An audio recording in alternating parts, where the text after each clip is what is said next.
ரோமாபுரி முழுவதும் கிறிஸ்தவ அல்லது ரோம அரசாங்கத்தின் கீழ் இருக்கிற எல்லா நாடுகளும் கிறிஸ்தவ நாடுகள் என்று பறைசாற்றினான். റോമാ സാമ്രാജ്യത്തിന് കീഴിലുണ്ടായിരുന്ന സകല രാജ്യങ്ങളും ക്രിസ്ത്യൻ രാജ്യങ്ങളായി പ്രഖ്യാപിക്കപ്പെട്ടു. ஆனால் ஒரு தவறு அங்கே என்ன நடக்குது என்றால், അവിടെ നടന്നതായ ഒരു വിഷയം, இயேசு கிறிஸ்து அந்த முதல் சபை இயேசு கிறிஸ்து நாமத்தில் ஞானஸ்நானம் பெற்றிருந்தது. ആദ്യത്തെ സഭ കർത്താവായ യേശു ക്രിസ്തുവിന്റെ നാമത്തിൽ സ്നാനമേറ്റിരുന്നിട്ടും இங்கிருந்து உயிர்மைப்புண்டாയി உடലെടുத்த சபை பிதாகுமாரன் பரிசுத்தாய் என்று சொல்லி உடലെടുக்க ஆரம்பித்தது. എന്നാൽ ഈ സാഹചര്യത്തിൽ ഒഴിവാക്കപ്പെട്ടതായ സഭ പിതാവിന്റെ പുത്രനെ പരിശുദ്ധാത്മാവിന്റെ നാമത്തിൽ എന്ന് പറഞ്ഞ് സ്നാനമേറ്റ് രൂപം കൊള്ളുവാൻ തുടങ്ങി. നാമമില്ലാமல் പദവിയിൽ ജ്ഞാനസ്നാനം പെற்றுകൊള്ള ആരംഭിத்தார்கள். നാമത്തെ സ്വീകരിക്കാതെ പദവികളുടെ പേരിൽ സ്നാനമേറ്റ് സഭയായി മാറി. ഇന്ന് വരെ அப்படித்தான் നടന്നുകൊണ്ടിരിക്കുന്നു. അങ്ങനെ തന്നെ നടന്നുകൊണ്ടിരിക്കുന്നു. ഞാനും ഇങ്ങുதான் ഇരുந்தேன். ഞാനും ഇതിനകത്ത് തന്നെയായിരുന്നു. ஆனால் സത്യത്തെ അറിയ ആരംഭിച്ച பொழுது, എന്നാൽ സത്യം ഗ്രഹിക്കാൻ തുടങ്ങിയപ്പോൾ ഇങ്ങിருந்து ഇங்கே வந்துவிட்டேன். ആ സ്ഥലത്ത് നിന്ന് ഇപ്പുറത്ത് വന്നു. ഇங்கே നാം കാണിക്കുന്ന இந்த സഭകൾ, ഇവിടെ നാം കാണുന്ന ഈ സഭകൾ ദേവനാൽ വന്നതാണോ, ദൈവത്താൽ വന്നതാണോ, இதற்கு അടിസ്ഥാനം இருக்கிறதா, ഇതിന് അടിസ്ഥാനം എന്തെങ്കിലും ഉണ്ടോ എന്ന് നാം பார்க்க എന്ന് போகிறோம். നാം ശ്രദ്ധിക്കാൻ പോവുകയാണ്. அருமையான தேவனுடைய ஜனங்களே, പ്രിയപ്പെട്ട ദൈവജനമേ, நீங்கள் மிக முக்கியமாக கவனிக்க வேண்டியது இங்குதான். വളരെ പ്രധാനമായിട്ടും നിങ്ങൾ വീക്ഷിക്കേണ്ടത് ഈ ഭാഗത്തെയാണ്. இயேசு கிறிஸ்து இந்த உலகத்தில் மனிதனாக நின்றார். യേശു ക്രിസ്തു ഈ ലോകത്തിൽ മനുഷ്യനായി വെളിപ്പെട്ടു. 12 சீசர்களை தேவன் இவருக்கு கொடுத்தார். 12 ശിഷ്യന്മാരെ ദൈവം അവന് നൽകി. இந்த சீசர்கள் யார் என்றால், ഈ ശിഷ്യന്മാർ ആരെ എന്ന് ചോദിച്ചാൽ, யோவான் 17:6 வாசித்து பார்த்தால், യോഹന്നാൻ 17:6 വായിക്കുമ്പോൾ, இந்த இயேசு சொல்லுகிறார், പിതാവേ, நீர் இந்த உலகத்தில் தெரிந்தெடுத்த தந்த இந்த மனிதர்களுக்கு உம்முடைய நாமத்தை வெளிப்படுத்தினேன். നീ ഈ ലോകത്തിൽ നിന്ന് തെരഞ്ഞെടുത്ത് എനിക്ക് നൽകിയിരിക്കുന്ന ഈ മനുഷ്യർക്ക് നിന്റെ നാമത്തെ ഞാൻ വെളിപ്പെടുത്തിയിരിക്കുന്നു. இவர்கள் உம்முடையதா இருந்தார்கள். ഇവരെ അങ്ങയുടേതാകുന്നു. இவர்களை நீர் எனக்கு தந்தீர். ഇവരെ അങ്ങ് എനിക്ക് നൽകി. அப்படியானால் இந்த சீசர்கள் தேவனுடையவர்கள். അങ്ങനെയെങ്കിൽ ഈ ശിഷ്യന്മാർ ദൈവത്തിൻ്റെതത്രേ. இந்த சீசர்களை தேவன் இவருக்கு கொடுத்தார். ഈ ശിഷ്യന്മാരെ ദൈവമാണ് യേശുവിന് നൽകിയത്. இந்த இயேசு இவர்களுக்கு எல்லாவற்றையும் പഠിപ്പിத்து கொடுத்தார். യേശു ഇവർക്കെല്ലാം പഠിപ്പിച്ചു കൊടുത്തു. ஜெபம் பண்ண கற்றுக் கொடுத்தார். പ്രാർത്ഥിക്കേണ്ടത് അങ്ങനെ പഠിപ്പിച്ചു. ഉപവസിக்க കற்றுக் കൊടുത്താർ. ഉപവസിപ്പിക്കാൻ പഠിപ്പിച്ചു. പിശാചു തുരത്ത കற்றுக் കൊടുത്താർ. ഭൂതങ്ങളെ പുറത്താക്കുവാൻ പഠിപ്പിച്ചു. വ്യാധിയസ്ഥരെ സുഖപ്പെടുത്ത കற்றுக் കൊടുത്താർ. രോഗികളെ സൗഖ്യമാക്കുവാൻ പഠിപ്പിച്ചു. പരലോകത്തിൽ എപ്പടി വാങ്ങി ജനത്തിന് കൊടുക്ക വേണ്ടിയത് എന്ന് കற்றுக் കൊടുത്താർ. സ്വർഗ്ഗത്തിൽ നിന്ന് എങ്ങനെയാണോ പ്രാപിച്ച് ജനത്തിന് കൊടുക്കേണ്ടത് എന്ന് അവർ പഠിപ്പിച്ചു. இந்த உலகத்தில் ஒரு மனிதன் தேவனுக்கு பிரியமாய் வாழ்ந்து மரித்தால் தேவனிடத்துக்கு செல்வான் என்பதை காட்டிக் கொடுத்தார். ഈ ലോകത്തിൽ ദൈവപ്രസാദത്തിൽ ജീവിക്കുന്ന ഒരു മനുഷ്യൻ ലോകത്ത് ജീവിച്ച് മരിച്ചാൽ കർത്താവിന്റെ സന്നിധിയിലേക്ക് എടുക്കപ്പെടും എന്നുള്ളവരെ പഠിപ്പിച്ചു. എല്ലാം പഠിപ്പിച്ചു കൊടുത്തുവിട്ട് എല്ലാം അഭ്യസിപ്പിച്ച ശേഷം ഇവരെ അழைத்து கடைசி ஒரு கட்டளை கொடுத்தார். ഇവരെ വിളിച്ച് അവസാനമായി താൻ ഒരു കൽപ്പന നൽകി. அந்த கட்டளை என்ன? ആ കൽപ്പന എന്താണ്? എത്ര പേർക്ക് കൊടുത്താർ? എത്ര പേർക്ക് നൽകി? മത്തായി സുവിശേഷം മത്തായിയുടെ സുവിശേഷം 28-ാം അധികാരം 16-ാം വചനത്തെ பார்த்தாൽ 28-ാം അധ്യായം 16-ാം വാക്യം വായിക്കുമ്പോൾ 11 சீசர்களும் 11 ശിഷ്യന്മാരും ഗലീലയിലെ യേശു തങ്ങളെ കുറിച്ച് മലയ്ക്ക് പോനാர்கள். ഗലീലയിൽ യേശുവുമായി ചേർന്ന ഒരു മലയുടെ മുകളിൽ കടന്നുപോയി. എത്ര പേര്? 11 പേര്. 11 പേര്. യൂദാസ് സെത്തു പോനാൻ. യൂദാസ് മരിച്ചുപോയി. இந்த 11 പേരെയും பார்த்து ഈ 11 പേരെ നോക്കിക്കൊണ്ട് നിങ്ങൾ മറ്റുള്ളവരെ സീസനാക്കി, നിങ്ങൾ മറ്റുള്ളവരെ ശിഷ്യരാക്കി, ഇവர்கள் മൂലമല്ലാமல் யாரும் சீசனாக முடியாது. ഈ ശിഷ്യന്മാർ മൂലമല്ലാതെ മറ്റാർക്കും ശിഷ്യനാകാൻ പറ്റത്തില്ല. அப்படி ஒரு வழி வரவில்லை. അങ്ങനെ ഒരു വഴി വെളിപ്പെടുത്തപ്പെട്ടിട്ടില്ല. அப்படியானால் இந்த சீசர்கள் ஊழியர்கள் எங்கிருந்து வந்தார்கள்? അങ്ങനെയെങ്കിൽ ഇന്നത്തെ ശുശ്രൂഷകന്മാർ എവിടെ നിന്നാണ് വന്നിരിക്കുന്നത്? ഇതാണ് ഉങ്ങളുടേത്. അതിന്റെ അത് പരിശോധിച്ചറിയണം നിങ്ങളാണ്. இந்த சீசர்களை பார்த்து ഈ ശിഷ്യന്മാരെ നോക്കി நீங்கள் சீசராக்கி, നിങ്ങൾ ശിഷ്യന്മാരാക്കി, പിതാ കുമാരൻ പരിശുദ്ധാത്മാവിന്റെ നാമത്തിലെ, പിതാവിന്റെയും പുത്രന്റെയും പരിശുദ്ധാത്മാവിന്റെയും നാമത്തിൽ, സൃഷ്ടിപ്പിൽ പിതാവാக, സൃഷ്ടിയിൽ പിതാവായും, തൊഴുകയ്ക്ക് പിതാവാக, ആരാധനയ്ക്ക് പിതാവായും, പഴയ ഏർപ്പാട്ടിൽ ദൂതനാக, പഴയ നിയമത്തിൽ ദൂതനായി, പുതിയ ഏർപ്പാട്ടിൽ മനുഷ്യനാக, പുതിയ നിയമത്തിൽ മനുഷ്യനായി, അന്നും ഇന്നും നമ്മെ വഴിനടത്തി കൊണ്ടുവരുന്ന പരിശുദ്ധമുള്ള ആവിയാനവരാக, അന്നും ഇന്നും നമ്മെ നടത്തുന്ന പരിശുദ്ധാത്മാവായി செயல்படுகிற நாமத்தில் என்று சொன்னார். അങ്ങനെ പ്രവർത്തിക്കുന്നവന്റെ നാമത്തിൽ എന്നാണ് പറഞ്ഞത്. பிதா என்பது பெயர் அல்ல, പിതാവ് എന്ന് പറയുന്നത് ഒരു പേരല്ല, குமாரன் என்பது பெயர் அல்ல, പുത്രൻ എന്ന് പറയുന്നത് ഒരു നാമമല്ല. ஆவி பரிசுத்தமாவி அவரிடத்தில் இருக்கிற எல்லா ஆவிகளும் பரிசுத்தம் உள்ள ஆவிதான். அப்படிதான் பரிசுத்தாவி என்பது பெயர் அல்ல. പരിശുദ്ധാത്മാവ് ഒരു പേരല്ല. இயேசு சொன்னார், യേശു പറഞ്ഞു யோவான் 5:43 യോഹന്നാൻ 5:43 நான் என் பிதாவின் நாமத்தில் வந்திருக்கிறேன். ഞാൻ എന്റെ പിതാവിന്റെ നാമത്തിൽ വന്നിരിക്കുന്നു. மத்தேயு 1:21 அவருக்கு இயேசு என்று பெயரிடுவார் என்று சொல்லப்பட்டது. മത്തായി 1:21 വാക്യത്തിലൂടെ പറഞ്ഞു അവന് യേശു എന്ന് പേരിടുക. யோவான் 14:26 യോഹന്നാൻ 14:26 என் நாமத்தில் வருகிற என் பெயர் வருகிற தேற்றவாளன் சொன்னார். അവൻ പറഞ്ഞു എന്റെ നാമത്തിൽ പിതാവയപ്പാനുള്ള കാര്യസ്ഥൻ. அப்படியானால் இயேசு என்ற பெயர் தான் യേശു എന്ന പേര് തന്നെ பிதாவின் பெயர், പിതാവിന്റെ പേര്, கடைசியாக வெளிப்படுத்தப்பட்ட பிதாவின் பெயர், അവസാനമായി വെളിപ്പെടുത്തപ്പെട്ട പിതാവിന്റെ പേരാണ് അത് യേശു. தொழுகைக்குரிய பெயர் அதுதான், ആരാധനയ്ക്ക് യോഗ്യമായ നാമം അത് തന്നെയാണ്. மகனுடைய பெயர், புத்திரன் பெயர் அதுதான், പുത്രന്റെ പേരും അത് തന്നെയാണ്. பரிசுத்தாவின் பெயர் அதுதான். പരിശുദ്ധാത്മാവിന്റെ പേരും അത് அந்த തന്നെയാണ്. நாமத்தில் தான் ஞானஸ்நானம் ആ கொடுத்தார். നാമത്തിലാണ് അത്ര സ്നാനം அவர்களால் கொடுக்கவில்லை, ஆவியானவர் கொடுக்க வைத்தார். അത് അവർ സ്വയം നൽകിയതല്ല, പരിശുദ്ധാത്മാവ് അവരെ കൊണ്ട് ചെയ്യിച്ചതത്രേ. நாம் இப்பொழுது பார்த்தோமானால் നാം ഇവിടെ ഈ ചിത്രം കാണുമ്പോൾ இந்த இவர்களிடத்தில் சொன்னார், ഈ വ്യക്തികളുടെ 11 പേരോട് യേശു പറഞ്ഞു, நீங்கள் சீசராக்கி, നിങ്ങൾ ശിഷ്യന്മാരാക്കി, நீங்கள் ஞானஸ்நானம் கொடுத்து, നിങ്ങൾ സ്നാനം കൊടുത്ത് நான் கட்டளையிடுகிறதை, ഞാൻ കൽപ്പിക്കുന്നതിനെ, நான் கட்டளையிடுகிறதை அவர்கள் கைக்கொள்ளும்படி, ഞാൻ കൽപ്പിച്ചത്, ഞാൻ നിങ്ങളെ പഠിപ്പിച്ചത് അവർ കൈക്കൊള്ളേണ്ടതിന് நீங்கள் உபதேசம் பண்ணுங்கள். നിങ്ങൾ ഉപദേശിപ്പീൻ.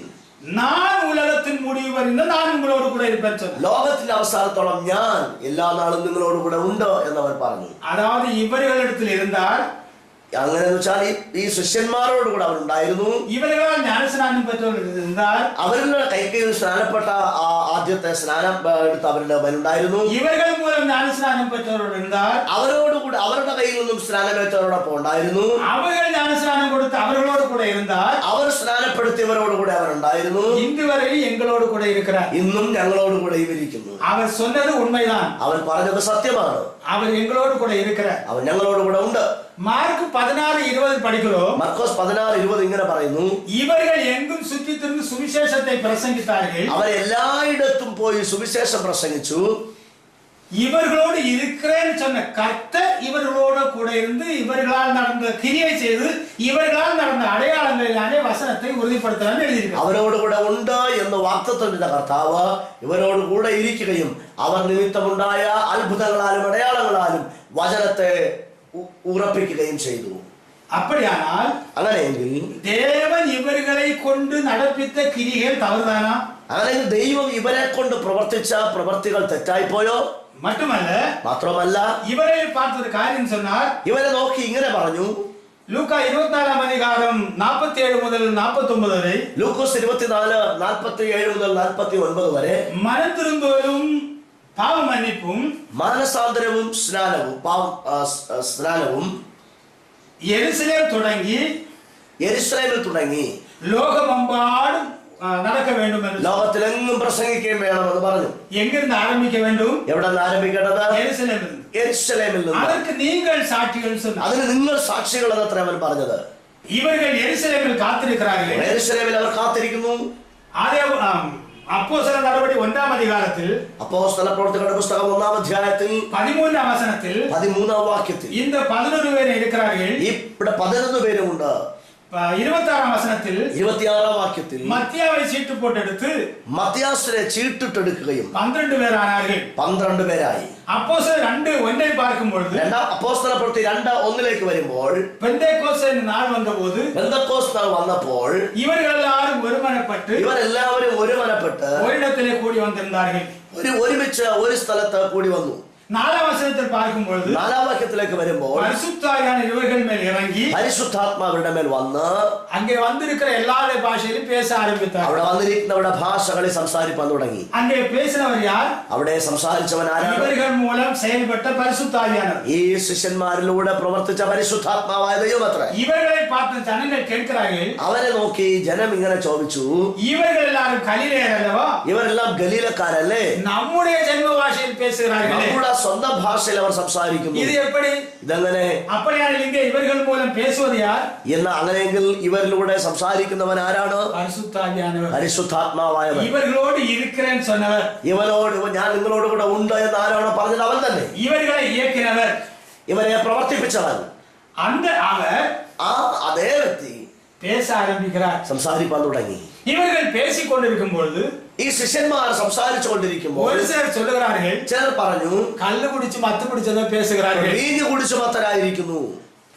அப்போஸ்தலர் 2-ാം അധികാരം 14-ാം വചനത്തെ വായിക്കും பொழுது അപ്പോസ്തല പ്രവൃത്തി 2:14 വാക്യം വായിക്കുമ്പോൾ പേതുരും 11 പേരോടും കൂടെ നിന്ന് എന്ന് വായിക്കുന്നു. പത്രോസ് മറ്റ് 11 പേരോട് കൂടെ നിന്നുകൊണ്ട്.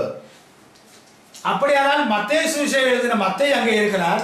അങ്ങനെയെങ്കിൽ മത്തായിയുടെ സുവിശേഷം എഴുതിയ മത്തായി അവിടെയുണ്ട്, யோவான், യോഹന്നാനുണ്ട്, യൂദായുണ്ട്, യാക്കോബുണ്ട്. இவர்கள் எல்லாம் அங்கே இருக்கிறார்கள். ഈ ശിഷ്യന്മാരെല്ലാം അവിടെയുണ്ട്. பேச ஆரம்பித்த பொழுது സംസാരിക്കുവാൻ തുടങ്ങിയപ്പോൾ நாங்கள் என்ன செய்ய வேண்டும் என்று இவர்கள் கேட்டார்கள். ഞങ്ങൾ എന്ത് ചെയ്യണമെന്ന് അവർ ചോദിച്ചു. அதற்கு பேதுரு பேசுவதற்கு அதிகாரம் பெற்ற பேதுரு மூலம் ஆவியானவர் பேசுகிறார். പ്രസംഗിക്കുവാൻ അധികാരം ലഭിച്ച പത്രോസ് പരിശുദ്ധാത്മാവിലൂടെ പറയുകയാണ്. பேதுருக்கு அவருடைய பாஷை தெரியாது. പത്രോസിന് അവരുടെ ഭാഷ അറിയില്ല. பல இடத்திலிருந்து நேபுகாத்நேச்சரின் காலம் முதல் சிதை போயிருக்கிறவர்கள் பண்டிகை கொண்டாடும்படி பல இடத்திலிருந்து வந்திருக்கிறார்கள். നെബൂഖദ്നേസറിന്റെ കാലഘട്ടം മുതൽ പ്രവാസികളായി പോയ ലോകത്തിന്റെ വിവിധ ഭാഗങ്ങളിൽ ചിതറിപ്പോയ ആ ഒരു തലമുറ, അവരുടെ തലമുറകളാണ് ഉത്സവം ആചരിക്കേണ്ടവന് യെരൂശലേമിൽ വന്നു കൂടിയിരിക്കുന്നത്. അവർക്ക് ഇവர்கள் பேசுகிற ഭാഷ தெரியாது. അവർക്ക് ഇവർ പറയുന്ന ഭാഷ അറിയത്തില്ല. இந்த பேதுரு மூலம் ஆவியானவர் பேசுகிறார். പത്രോസിലൂടെ പരിശുദ്ധാത്മാവ് സംസാരിച്ചു തുടങ്ങി. നിങ്ങൾ ഓരോരുത്തരും മനം തിരുമ്പി, നിങ്ങൾ ഓരോരുത്തരും മാനസാന്തരപ്പെട്ട് പാപ മன்னிப்புக்காக, പാപങ്ങളുടെ മോചനത്തിനായി. அப்படியானால் ஞானஸ்நானம் எதற்காக? അങ്ങനെയെങ്കിൽ സ്നാനം എന്ന് പറയുന്നത് എന്തിനു വേണ്ടിയാണ്? പാപ മன்னிப்புக்காக, പാപങ്ങളുടെ മോചനത്തിനായിട്ട്. നിങ്ങൾ ഓരോരുത്തരും, നിങ്ങൾ ഓരോരുത്തരും പിതാവാக കുമാരനാக പരിശുദ്ധാത്മാവിനാൽ செயல்படுகிற கர்த்தராய் இருக்கிற இயேசு கிறிஸ்து நாமத்தில் ஞானஸ்நாനം பெற்றுக்கொள்ளுங்கள். പിതാവും പുത്രനും പരിശുദ്ധാത്മാവുമായി പ്രവർത്തിച്ചു കൊണ്ടിരിക്കുന്ന കർത്താവായ യേശു ക്രിസ്തുവിന്റെ നാമത്തിൽ സ്നാനമേൽപ്പീൻ എന്നവൻ പറഞ്ഞു. ഇത് சொன்னது ஆவியானவர், பேதுரு அல்ல. பேதுருக்கு அந்த ഭാഷ தெரியாது. ഇത് പറഞ്ഞത് പത്രോസ് അല്ല. പത്രോസിന് അവരുടെ ഭാഷ അറിയത്തില്ല. പ്രത്യുത പരിശുദ്ധാത്മാവ് എത്രയെന്ന് പറഞ്ഞത്.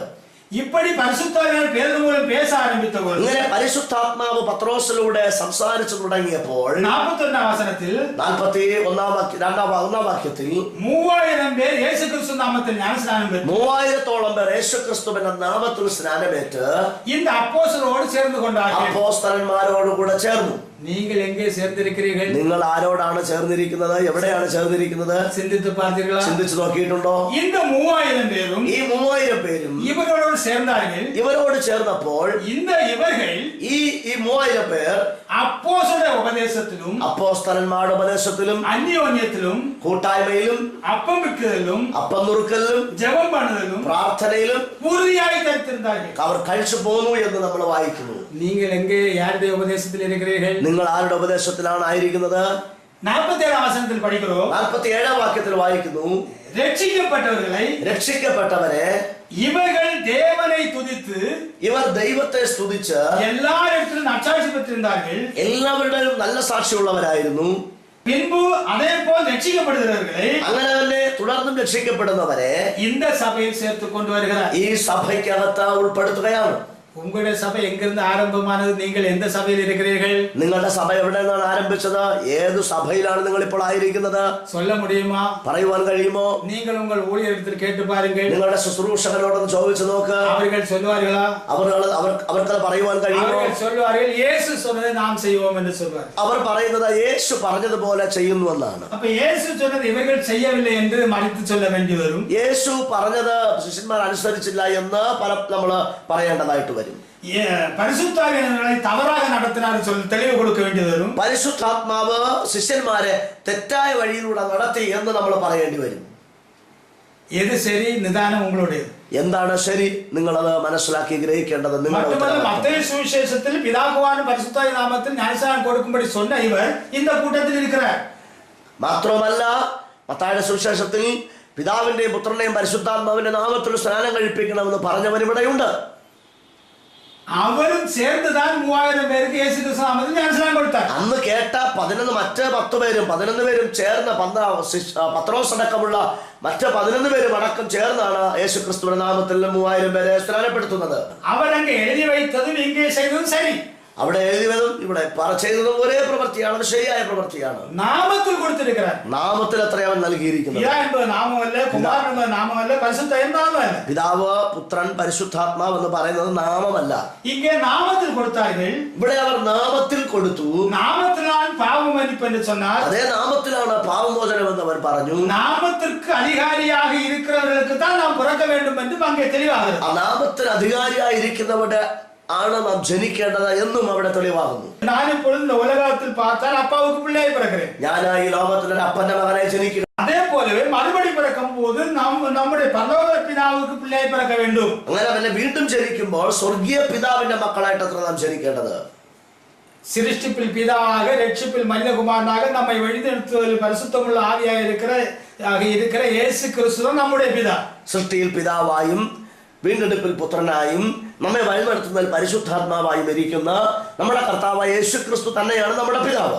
അവരിൽ നാം പിറക്ക வேண்டும். അവരിൽ അത്ര നാം ജനിക്കേണ്ടത്. അവരിൽ താൻ ഇവർ അത്രയും പേരും പിറന്നിരിക്കുന്നത്. അവരിൽ അത്ര ഇവരെല്ലാവരും ജനിച്ചിരിക്കുന്നത്. അതായത് അങ്ങനെയാണെങ്കിൽ ഇங்கே அப்போஸ்தலர் 2-ാം അധികാരം 47-ൽ ഒരു കൂട്ടം இந்த 3000 പേർ இங்கே இருக்கிறார்கள், രക്ഷിക്കപ്പെടും എന്ന് അതിൽ ചേർത്ത് വരുகிறார். അപ്പോസ്തലർ 2-ാം അധ്യായം നമ്മൾ കാണുമ്പോൾ 3000 പേർ യേശുക്രിസ്തുവിൽ സ്നാനമേറ്റ ദൈവസഭയായി അതിനുശേഷം രക്ഷിക്കപ്പെട്ടവരെല്ലാവരും അതേ സഭയോടുകൂടെ ചേർക്കപ്പെട്ടുകൊണ്ടിരിക്കുന്നു. അപ്പോസ്തലർ 4:4 பார்த்தால் ഏറോളം സ്ത്രീകളും പുരുഷനും ഇங்கே சேர்ந்தார்கள். അപ്പോസ്തല പ്രവൃത്തി 4:4 വരുമ്പോൾ ധാരാളം സ്ത്രീകളും പുരുഷന്മാരും ഈ സഭയോട് ചേർന്നുവെന്ന് കാണുന്നു. അപ്പോസ്തലർ 5:14 பார்க்குമ്പോൾ ഏറോളം സ്ത്രീകളും പുരുഷനും இந்த സഭയിൽ ചേരുகிறார்கள். 5-ാം അധ്യായം 14 വാക്യത്തിലും ധാരാളം സ്ത്രീകളും പുരുഷന്മാരും സ്നാനമേറ്റുവെന്ന് കാണുന്നു. 6-ാം അധികാരത്തിൽ 1-ാം വചനത്തിൽ ശിഷ്യരുടെ തുക അങ്ങ് പെരുകിയിരിക്കുന്നത് എന്ന് വാസിக்கிறோம். 6-ാം അധ്യായം 1-ാം വാക്യത്തിൽ ശിഷ്യന്മാരുടെ എണ്ണം പെരുകിയെന്ന് നാം കാണുന്നു. 7-ാം വചനത്തിൽ ഏറോളം ശിഷ്യர்கள் പെരുകിവിட்டார்கள் വാസിக்கிறோം. 7-ാം അധ്യായത്തിൽ ധാരാളം ശിഷ്യന്മാരുണ്ടായെന്ന് കാണുന്നു. அப்படியே யார் ശിഷ്യர்கள்? അങ്ങനെയെങ്കിൽ ആരാണ് ശിഷ്യന്മാർ? യേശു ക്രിസ്തു നാമത്തിൽ ഇവர்கள் മൂലം ജ്ഞാനസ്നാനം പെറ്റവരാണ് ശിഷ്യர்கள். ഇവർ മുഖാന്തരം യേശു ക്രിസ്തുവിന്റെ നാമത്തിൽ സ്നാനമേറ്റവരാണ് ശിഷ്യന്മാർ. ഇവർക്ക് താൻ ക്രിസ്ത്യൻ എന്ന പേരുണ്ട്. അവർക്കാണ് ക്രിസ്ത്യാനികൾ എന്ന പേരുണ്ടായത്. നിങ്ങൾ എപ്പടി ക്രിസ്ത്യர்கள்? നിങ്ങൾ എങ്ങനെയാ ക്രിസ്ത്യാനികളായത്? ഉങ്ങളുടേത്. നിങ്ങളാണ് മനസ്സ് ചിന്തിക്കേണ്ടത്. 8-ാം വചനത്തെ വാസിക്കുമ്പോൾ 8-ാം വാക്യത്തിലേക്ക് വരുമ്പോൾ യേശു ക്രിസ്തു പൗലെ കൊണ്ടുവരുகிறார். 8-ാം അധ്യായത്തിലേക്ക് വരുമ്പോൾ യേശു പൗലോസിനെ കൊണ്ടുവരികയാണ്. இந்த പൗൽ இந்த സഭയെ சிதறடிக்கிறார். പൗലോസ് സഭയ്ക്ക് വിരോധമായി പീഡനം അഴിച്ചുവിട്ടു. இந்த ஜனங்கள் சமாரியாவுக்கும் யூதே எங்கும் சிதறி போகிறார்கள். യഹൂദയിലേക്കും ശമരിയയിലേക്കും മറ്റ് പല ഭാഗങ്ങളിലേക്കും ഈ സഭ ചിതറിപ്പോയി. അതിൽ ഫിലിപ്പ് എന്നവൻ സമാരിയയിലേക്ക് ഓടുകയാണ്. അതിലെ ഫിലിപ്പോസ് എന്ന പേരുള്ളവൻ ശമരിയയിലേക്ക് ഓടിപ്പോയി. അപ്പോസ്തലർ 8-ാം അധികാരം 12-ാം വചനത്തെ വാസിക്കുമ്പോൾ അപ്പോസ്തല പ്രവൃത്തി 8:12 വായിക്കുമ്പോൾ യേശു ക്രിസ്തു നാമത്തിற்கும் കർത്താവായ യേശു ക്രിസ്തുവിന്റെ നാമത്തിനും ദേവന്റെ രാജ്യത്തിനും ഏറ്റവുകളെ കുറിച്ച് പ്രസംഗിച്ചപ്പോൾ ദൈവരാജ്യത്തെ കുറിച്ചും അവൻ ഫിലിപ്പോസ് പ്രസംഗിച്ചപ്പോൾ ധാരാളം സ്ത്രീകളും പുരുഷരും ജ്ഞാനസ്നാനം പറ്റി இந்த സഭയിൽ ചേർന്നാർ. ധാരാളം സ്ത്രീ പുരുഷന്മാർ സ്നാനമേറ്റ ഈ സഭയോട് ചേർന്നു. എപ്പോൾ ജ്ഞാനസ്നാനം പറ്റാர்கள்? എങ്ങനെ സ്നാനമേറ്റു? കർത്താവായ യേശു നാമത്തിൽ, കർത്താവായ യേശു ക്രിസ്തുവിന്റെ നാമത്തിൽ. 15-ാം വചനം அதை சொல்லுகிறது. 15-ാം വാക്യം അത് പറയുന്നു. அங்கே அந்த 8-ാം അധികാരത്തിൽ அந்த മന്ത്രി എപ്പോൾ ജ്ഞാനസ്നാനം പെറ്റാൻ? 8-ാം അധ്യായത്തിൽ ആ മന്ത്രിയായവൻ എങ്ങനെയാണ് സ്നാനമേറ്റത്? இந்த பிலிப்பு மூலம் கர்த்தராയ യേശു നാമത്തിൽ ജ്ഞാനസ്നാനം പെറ്റ இந்த സഭയിൽ ചേർന്നാർ. ഫിലിപ്പോസ് നിമിത്തം കർത്താവായ യേശു ക്രിസ്തുവിന്റെ നാമത്തിൽ സ്നാനമേറ്റ ഈ സഭയോട് ചേരുന്നു. 10-ാം അധികാരത്തിൽ കൊർന്നേലിയോസും വീട്ടുകാരും എപ്പോൾ ജ്ഞാനസ്നാനം പെറ്റാர்கள்? 10-ാം അധ്യായത്തിൽ കൊർന്നേലിയോസും വീട്ടുകാരും എങ്ങനെയാണ് സ്നാനമേറ്റത്? 10-ാം അധികാരം 48-ാം വചനം ചൊല്ലുന്നത് യേശു ക്രിസ്തു നാമത്തിൽ അവർ ജ്ഞാനസ്നാനം പെറ്റ இந்த സഭയിൽ ചേർന്നാர்கள். 10-ാം അധ്യായം 48-ാം വാക്യത്തിൽ പറയുന്നു യേശു ക്രിസ്തുവിന്റെ നാമത്തിൽ സ്നാനമേറ്റ ഈ സഭയോട് അവർ ചേർന്നു. അതേപോലെ 15-ാം അധികാരത്തിൽ ബർന്നബാവും കൂടെ ഉള്ളവരും ചേർന്ന് ഏറോളം പേരെ ജ്ഞാനസ്നാനം കൊടുത്തു இந்த സഭയിൽ ചേർக்கிறார்கள். അതുപോലെ തന്നെ അവൻ അടുത്ത അധ്യായങ്ങളിലും ബർന്നബാസും മറ്റുള്ള അപ്പോസ്തലന്മാരും ചേർന്ന് ധാരാളം പേരെ സ്നാനപ്പെടുത്തി ഈ സഭയോട് ചേർക്കുന്നതായി കാണുവാൻ കഴിയും. 16-ാം അധികാരത്തിൽ പൗൽ മൂലം കർത്തരായ യേശു നാമത്തിൽ ജ്ഞാനസ്നാനം പെറ്റ് ലീദിയായും കുടുംബവും இந்த സഭയിൽ ചേർகிறார்கள். 16-ാം അധ്യായത്തിൽ ലുദിയായും കുടുംബവും യേശുക്രിസ്തുവിന്റെ നാമത്തിൽ സ്നാനമേറ്റ് പൗലോസ് നിമിത്തം ഈ സഭയോട് അംഗങ്ങളായി തീരുന്നു. അതേപോലെ 16-ാം അധികാരം 30 മുതൽ 33 വരെ വാസിക്കുമ്പോൾ ജയിൽവാർഡനും കുടുംബവും அந்த பவுல் மூலம் கர்த்தராகிய இயேசு நாமத்தில் ஞானஸ்நானம் பெற்று இந்த சபையில் சேருகிறார்கள். 6-ാം അധ്യായം 31 മുതൽ താഴോട്ട് വായിക്കുമ്പോൾ കാരാഗ്രഹ പ്രമാണിയും അവന്റെ കുടുംബവും സ്നാനമേറ്റ ദൈവസഭയോട് ചേർന്നു എന്ന് കാണുന്നു. பவுல் எப்படி ஞானஸ்நானம் கொடுத்திருக்கிறார்? പൗലോസ് എങ്ങനെയാ സ്നാനപ്പെടുത്തിയത്? அப்போஸ்தலர் 19:5 பார்க்கும்போது கர்த்தராகிய இயேசு நாமத்தில் ஞானஸ்நானம் கொடுத்திருக்கிறார். അപ്പോസ്തലപ്രവൃത്തി 19:5 കാണുമ്പോൾ കർത്താവായ യേശു ക്രിസ്തു നാമത്തിലാണ് അവൻ സ്നാനം. அப்படித்தான் அவர் எல்லாருக்கும் ஞானஸ்நானம் கொடுத்திருக்கிறார். അങ്ങനെ തന്നെയാണ് അവൻ സ്നാനം എല്ലാവർക്കും നൽകിയത്. அத்தனை சபைக்கும் அப்படித்தான் ஞானஸ்நானம் கொடுத்திருக்கிறார். മുഴുവൻ സഭകളും അങ്ങനെ തന്നെയാണ് സ്നാനപ്പെട്ടിരിക്കുന്നത്. அனனியா மூலம் எப்படி அவர் ஞானஸ்நானம் பெற்றார்? അനന്യാസിലൂടെ എങ്ങനെയാണ് അവൻ സ്നാനം പ്രാപിച്ചത്? ரோமர் 6:3 பார்க்கும்போது அவர் நாம் எல்லாரும் கிறிஸ்து இயேசு நாமத்திലാണ് ஞானஸ்நானம் பெற்றோம் എന്ന് சொல்றார். റോമർ 6:3 നമ്മളെല്ലാവരും ക്രിസ്തു യേശുവിന്റെ നാമത്തിലല്ലയോ സ്നാനമേറ്റത്. அப்படியே அவர் ஞானஸ்நானம் பெற்றதும் இயேசு கிறிஸ்து நாமத்தில் கொடுத்ததும் அப்படித்தான். അങ്ങനെയെങ്കിൽ പൗലോസ് സ്വീകരിച്ച സ്നാനവും പൗലോസ് നൽകിയ സ്നാനവും യേശു ക്രിസ്തുവിന്റെ നാമത്തിൽ അത്രേ. 18-ാം അധികാരം 8 മുതൽ 10 വരെ பார்க்கும்போது 18-ാം അധ്യായം 8 മുതൽ 10 വരെ നാം വായിക്കുമ്പോൾ ஜெப தலைவனாகிய கிறிஸ்തു நீட்டாரும் அப்படி ஞானஸ்நானம் பெற்று இங்கே சேருகிறார்கள். പ്രാർത്ഥനാലയത്തിന്റെ നേതാവായിരുന്ന ക്രിസ്പോയും കുടുംബവും ഈ സഭയുടെ അംഗങ്ങളെ ക്രിസ്പോസും കുടുംബവും സഭയുടെ അംഗങ്ങളായി തീർന്നുവെന്ന് കാണുന്നു. അതേപോലെ 19-ാം അധികാരത്തിൽ பார்க்கும்போது അതുപോലെ തന്നെ 19-ാം അധ്യായത്തിൽ നോക്കുമ്പോൾ அந்த யோவான் கொடுத்த ஞானஸ்நானத்தை பெற்றிருந்து இரண்டாவதாக ஞானஸ்நானம் எடுக்க வேண்டுமா என்று கேட்பார்கள். ഇന്ന് രണ്ടാമതൊരിക്കൽ കൂടെ സ്നാനം എടുക്കണമെന്ന് പലരും ചോദിക്കാറുണ്ട്. ஆனால் இரண்டாவதாக ஞானஸ்நானம் பெற்றார்கள். രണ്ടാമത് വീണ്ടും സ്നാനമേറ്റതായിട്ട് നമുക്ക് കാണാൻ പറ്റും. யோவானிடத்தில் மனதிருப்பதற்கான ஞானஸ்நானத்தை பெற்றவர்கள், യോഹന്നാന്റെ കൈക്കീഴിൽ മാനസാന്തരത്തിന് യോഗ്യമായ സ്നാനം സ്വീകരിച്ചവര് ഇന്ന് പൗൽ മൂലം കർത്തരായ യേശു നാമത്തിൽ ஞானஸ்நானம் பெற்று இந்த சபையில் சேர்கிறார்கள். പൗലോസിന്റെ കൈകളാൽ യേശുക്രിസ്തുവിന്റെ നാമത്തിൽ സ്നാനങ്ങളായി മാറി. ഇപ്പോൾ இங்கே இருக்கிற அத்தனை பேரும், ഇവിടെ കാണപ്പെടുന്ന മുഴുവൻ പേരും, വേദാഗമത്തിൽ இருக்கிற അത്തனை പേരും, ബൈബിളിലുള്ളതായ സകല ആളുകളും യേശു ക്രിസ്തു നാമത്തിൽ ஞானஸ்நானம் பெற்றവർ, യേശു ക്രിസ്തുവിന്റെ നാമത്തിൽ സ്നാനമേറ്റവർ. നിരൂപങ്ങളും അവർക്ക് தான் எழுதப்பட்டது, ലേഖനങ്ങളും അവർക്കാണ് എഴുതപ്പെട്ടിരിക്കുന്നത്. யாக்கோபும் அப்படி ஞானஸ்நானம் கொடுத்திருக்கிறார். യാക്കോബ് അങ്ങനെ പിന്നെ സ്നാനം കൊടുത്തിരിക്കുന്നു. இந்த 12 പേരിൽ ഒരുവനാണ് യാക്കോബ്. ഈ 12 പേരിൽ ഒരുവനാണ് യാക്കോബ്. இந்த 12 പേരിൽ ഒരുവനാണ് യൂദാ. ഈ 12-ൽ ഒന്നാണ് യൂദ. அப்படியே യൂദാ எழுதின நிருபமும் எங்களுக்குரியது, இயேசு கிறிஸ்து நாமத்தில் ஞானஸ்நானம் பெற்றவர்களுக்குரியது. യൂദ എഴുതിയ ലേഖനവും യേശു ക്രിസ്തുവിന്റെ നാമത്തിൽ സ്നാനമേറ്റവർക്കുള്ളതാണ്. யாக்கோബ് எழுதினதும் எங்களுக்குரியது. യാക്കോബ് എഴുതിയ ലേഖനവും ഞങ്ങൾക്കുള്ളതാണ്. அந்த பேதுரு எழுதின நிருபமும் எங்களுக்குரியது. പത്രോസ് എഴുതിയ ലേഖനവും ഞങ്ങൾക്കുള്ളത് തന്നെയാണ്. யோவான் எழுதினது எங்களுக்குரியது. യോഹന്നാൻ എഴുതിയത് ഞങ്ങൾക്കുള്ളതാണ്. അവരെല്ലാം യേശു ക്രിസ്തു നാമത്തിൽ ஞானஸ்நானம் കൊടുത്തു. കാരണം അവരെല്ലാവരും യേശു ക്രിസ്തുവിന്റെ നാമത്തിൽ സ്നാനം നൽകിയവരാണ്. இந்த പൗൽ எழுதினதுം எங்களுக்குரியது. ഈ പൗലോസ് എഴുതിയ ലേഖനങ്ങളും ഞങ്ങൾക്കുള്ളതാണ്. 1 കൊരിന്ത്യർ 1-ാം അധ്യായം 2-ാം വചനത്തിൽ പൗൽ சொல்லுகிறார், 1 കൊരിന്ത്യർ ലേഖനം 1-ാം അധ്യായം 2-ാം വാക്യത്തിൽ ഇങ്ങനെ പറയുന്നു, கர்த்தராகிய இயேசு கிறிஸ்து நாமத்தை எங்கும் தொழுதுள்ள அனைவருக்கும் எழுதுகிறார். കർത്താവായ യേശു ക്രിസ്തുവിന്റെ നാമത്തെ എവിടെയും കൊണ്ടിരുന്നു കൊണ്ട് യേശു ക്രിസ്തുവിന്റെ നാമത്തിൽ ആരാധിക്കുന്ന എല്ലാവർക്കും ഞാൻ എഴുതുന്നത്. அப்படியே திருத்துவர்களுக்கு வேதாகம் எழுதப்படவில்லை. ആണെങ്കിൽ തൃത്വവാദികൾക്ക് വേദപുസ്തകം എഴുതപ്പെട്ടിട്ടില്ല. அவர்களுக்கு இதை வாசிக்க உரிமை பெறவில்லை. അവർ ഇത് വായിക്കുവാൻ അവകാശം പ്രാപിച്ചിട്ടില്ല. അവർ வாசிக்கலாம், போதிக்கும் உரிமையை பெறவில்லை. വായിക്കാൻ അവർക്ക് ഉപദേശിക്കുവാൻ അവകാശമില്ല. ஏனென்றால் இந்த அடிப்படையில் வராத யாருக்கும் அதை போதிக்கும் உரிமை வரவில்லை. ഈ അടിസ്ഥാനത്തിൽ വരാത്ത ആർക്കും അതിനെ ഉപദേശിക്കാൻ അവകാശമില്ല. தேவன் அப்படி கொடுக்கவில்லை. ദൈവം അങ്ങനെ നൽകിയിട്ടില്ല. அது செய்யாதிருப்பது நலம். അത് ചെയ്യാതിരിക്കുന്ന അത്ര നല്ലത്. ഇപ്പോൾ இயேசு கிறிஸ்து வருகிறார் என்று வைத்துக் கொள்வோம். യേശു വരുന്നു എന്ന് ചിന്തിക്കുക. இந்த அப்போஸ்தலர் மூலம் இயேசு கிறிஸ்து நாமத்தில் ஞானஸ்நானம் பெற்ற இவர்களும், അപ്പോസ്തലന്മാരിലൂടെ യേശു ക്രിസ്തുവിന്റെ നാമത്തിൽ സ്നാനമേറ്റ ഇവരും, அதை பின்பற்றி நாங்களும் போவோமா போக மாட்டோமா? വിളി പ്രാപിച്ചിരിക്കുന്ന ഞങ്ങളും പോകുമോ ഇല്ലയോ? ഇപ്പോൾ நான் இந்த இடத்தில் இருக்கிறேன் நினைத்துக் கொள்ளுங்கள். ഞാൻ ഈ സ്ഥാനത്തിരിക്കുന്നു വിചാരിക്കുന്നു. எனக்கு ஞானஸ்நானம் கொடுத்தது பாஸ்டர் சில்வான் சென்றார்கள். എനിക്ക് സ്നാനം നൽകിയത് പാസ്റ്റർ സിൽവാൻ സെക്രട്ടറിയാണ്. அவருக்கு இன்னொருவர் கொடுத்தார். അദ്ദേഹത്തിന് മറ്റൊരാൾ നൽകി. அவருக்கு இன்னொருவர் கொடுத்தார். അദ്ദേഹത്തിന് വേറൊരാൾ നൽകി. இப்படியே வந்து விட்டால் ஏதோ ஒரு அப்போஸ்தலனுக்கு வந்து விடுவோம். അങ്ങനെ വരുമ്പോൾ ഏതോ ഒരു അപ്പോസ്തലന്റെ കരങ്ങളിലേക്ക് വരികയാണ്. நீங்கள் எங்கே போய் நிற்பீர்கள்? നിങ്ങൾ എവിടെ പോയി നിൽക്കും? பிதா குமாரன் பரிசுத்தாவி என்று சொல்லி நாமமில்லாத பதவி, നാമമില്ലാതെ ஞானஸ்நாനം എங்கே കൊടുത്തിരിக்கிறார்கள்? പിതാവിന്റെയും പുത്രന്റെയും പരിശുദ്ധാത്മാവിന്റെ നാമത്തിൽ എന്ന് പറഞ്ഞിട്ട് ആ പദവികളുടെ പേരിൽ എവിടെയെങ്കിലും സ്നാനപ്പെടുത്തിയതായിട്ട് കാണുവാൻ കഴിയുമോ? உங்கள் ஊழியரை கேட்டு பாருங்கள். നിങ്ങളുടെ ശുശ്രൂഷകരോടൊന്ന് ചോദിച്ചു നോക്ക്. நம்முடைய சபை வரலாறு எங்கேன்னு கேளுங்க. നമ്മുടെ സഭയുടെ ചരിത്രം എവിടെയെന്ന് ചോദിക്കുക. எங்கே நம்முடைய சபை உருவாகிறது, யார் அப்படி ஞானஸ்நானம் கொடுத்தாலும் கேளுங்க. എവിടെ നിന്നാണ് നമ്മുടെ സഭ ഉത്പാദിതമായത്, ആരാണ് ഈ സ്നാനത്തെ സ്ഥാപിച്ചതെന്ന് ചോദിച്ചു നോക്കൂ. കെട്ടു പോവാதீர்கள். നശിച്ചു പോകരുതേ. இயேசு கிறிஸ்து வரும்போது കർത്താവായ യേശു വരുമ്പോൾ இந்த கூட்டத்தில் நீங்கள் வர வேண்டுமானால் ഈ കൂട്ടത്തിൽ നിങ്ങൾ വരേണ്ടതുണ്ടെങ്കിൽ நீங்கள் சபையாக மாற வேண்டும். നിങ്ങൾ സഭയായി മാറേണ്ടത്. உங்கள் ஊழியர்களை நீங்கள் மனம் திரும்பும்படி சொல்ல வேண்டும். നിങ്ങളുടെ ശുശ്രൂഷകന്മാരോട് നിങ്ങൾ പറയണം മാനസാന്തരപ്പെടുവാൻ. இந்த சபையில் சேரும்படி சொல்ல வேண்டும். ഈ സഭയിൽ അംഗങ്ങളായി തീരുവാൻ அவர்கள் கேட்காதிருந்தால் അവർ അത് അനുസരിക്കുന്നില്ല. நீங்கள் இந்த சபையில் மாற வேண்டும். നിങ്ങൾ ഈ സഭയിലേക്ക് കടന്നു വരണം. இயேசு கிறிஸ்து நாமத்தில் யார் ஞானஸ்நானம் கொடுக்கிறார்கள் பார்த்து യേശു ക്രിസ്തുവിന്റെ നാമത്തിൽ ആരാണ് സ്നാനപ്പെടുത്തുന്നത് എന്ന് നോക്കി அவர்கள் மூலம் ஞானஸ்நானம் பெற்று അവർ നിമിത്തം സ്നാനമേറ്റ് கிறிஸ்துவின் சரீரமாகிய சபையில் நீங்கள் வந்து சேர வேண்டும். ക്രിസ്തുവിന്റെ ശരീരമായ സഭയിൽ നിങ്ങൾ വന്നു ചേരേണ്ടത് ആവശ്യമാണ്. அப்படி வந்தீர்களானால் അങ്ങനെ നിങ്ങൾ വരുമ്പോൾ இயேசு கிறிஸ்து வரும்பொழுது യേശു വരുമ്പോൾ கிறிஸ்துவில் மரித்தவர்கள் எழும்புவார்கள். ക്രിസ്തുവിൽ മരിച്ചവർ എഴുന്നേൽക്കും. பதவியில் மரித்தவர்கள் எழும்ப மாட்டார்கள். പദവിയിലല്ല, இந்த கிறிஸ்துவில் இயேசு கிறிஸ்து நாமத்தில் ஞானஸ்நானம் பெற்று மரித்திருக்கிறவர்கள் எழும்புவார்கள். യേശു ക്രിസ്തുവിന്റെ നാമത്തിൽ സ്നാനമേറ്റ് മരിച്ചിരിക്കുന്നവർ എഴുന്നേൽക്കും. அவரோடு நாமும் எழும்புவோம் என்று சொல்லுகிறார். അവരോടുകൂടെ നാമും എഴുന്നേൽക്കുമെന്ന് പറയുന്നു.